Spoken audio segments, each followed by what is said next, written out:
นี่นะคะนี่ก็ต่อจาก EP 2นะคะต่อจาก EP 2นี่ก็คือ EP 3นะคะเกี่ยวกับพยัญชนะมงก็จะมี3 EP นะคะ3 EP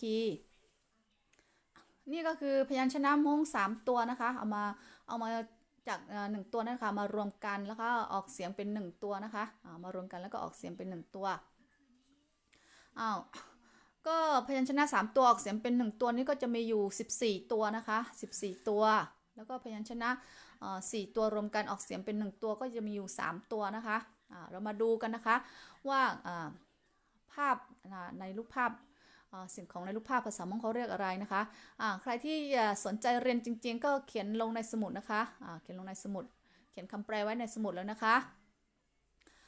นี่ก็คือรถนะคะรถภาษามงเขาเรียกว่าเชะนี่ก็คือตะไบนะคะตะไบภาษามงเขาเรียกว่าเฉานะคะนี่คือมดนะคะมดภาษามงเขาเรียกว่าเรานี่คือพัดนะคะพัดภาษามงเขาเรียกว่าจั่วนะคะนี่คือผ้าพันขานะคะภาษามงเขาเรียกว่าชงนะคะชงนี่คือควันหรือไอ้น้ำนะคะเขาเรียกว่าภาษามงเขาเรียกว่าชอเนี่ยคือใบไม้นะคะใบไม้ภาษามงเขาเรียกว่าบล้องเนี่ยคือโรยเกลือนะคะโรยเกลือภาษามงเขาเรียกว่าพงอันนี้คือกางออกนะคะกางออกภาษามงเขาเรียกว่าถั่วอันนี้คือเปลือกไข่นะคะเปลือกไข่ภาษามงเขาเรียกว่าเพล้าอันนี้คือง่ามไม้นะคะง่ามไม้ภาษามงเขาเรียกว่าขี้อันนี้คือกระหายน้ำหรือว่าหิวนะคะกระหายน้ำหรือว่าหิวภาษามงเขาเรียกว่าเคอันนี้คือหนักนะคะหนักภาษามงเขาเรียกว่าหยาอันนี้คือยุบนะคะยุบหรือว่าบ่มนะคะภาษามงเขาเรียกว่ามลอนะคะมลอ3ตัวนะคะ3ตัวก็จะมีอยู่14ตัวนะคะ3พยัญชนะมง3ตัวรวมกันออกเสียงเป็น1ตัวก็จะมีอยู่14ตัวนะคะต่อไปนะคะต่อไปคือพยัญชนะมงรวม4ตัวออกเสียงเป็น1ตัวก็มีอยู่3ตัวนะคะนี่ก็คือได้1ใจนะคะได้1ใจภาษามงเขาเรียกว่าชัวนะคะชัวสอนะคะชัวสออันนี้คือช้างนะคะช้างภาษามงเขาเรียกว่าชื่ออันนี้คือแหวนนะคะแหวนภาษามงเขาเรียกว่าไพรนะคะไพรใครตั้งใจเรียนจริงก็เอาเขียนไว้ในสมุดนะคะจะเข้าใจยิ่งขึ้นนะคะเข้าใจยิ่งขึ้นต่อไปนะคะรู้จักภาพในรู้จักสิ่งของในรูปภาพเสร็จแล้วเรียบร้อยแล้วเราก็ไปท่องกันนะคะท่องอันนี้ก็คือพยัญชนะ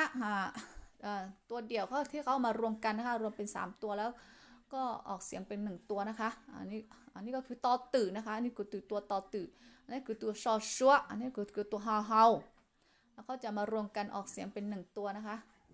เรามาดูกันนะคะพยัญชนะ3ตัวออกเสียงเป็น1ตัวภาพแรกนะคะไปท่องกันนะคะท่องพยัญชนะกันท่องอย่างนี้นะคะออกเสียงอย่างนี้นะตอชอฮอชอชอเชตอซอฮอชอชอเฉานอตอชอนจอนจอนเจ้านอตอซอนจอนจอนจัวนอจอฮอนชอนชอนชงนอจอฮอนชอนชอนชอนอปอลอมบลอมบลอมบลงนอปอฮอมพอมพอมพงนอตอฮอนทอนทอนถัวปอลอฮอพลอพลอเพล้านอกอฮองคองคองขี้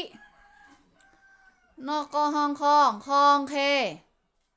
ฮอนอยอยอยอหยาฮอมอลอมลอมลอมลอนี่ก็คือพยัญชนะ3ตัวรวมกันเป็น1คำก็มีอยู่14คำนี้นะคะอันนี้คือ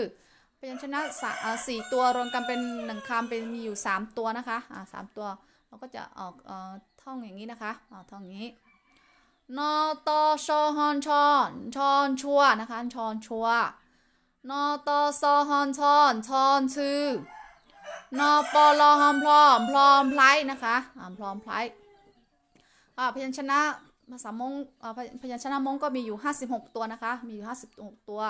รวมจาก1ตัว2ตัวแล้ว3ตัว4ตัวนี้รวมกันเป็น56ตัวนะคะ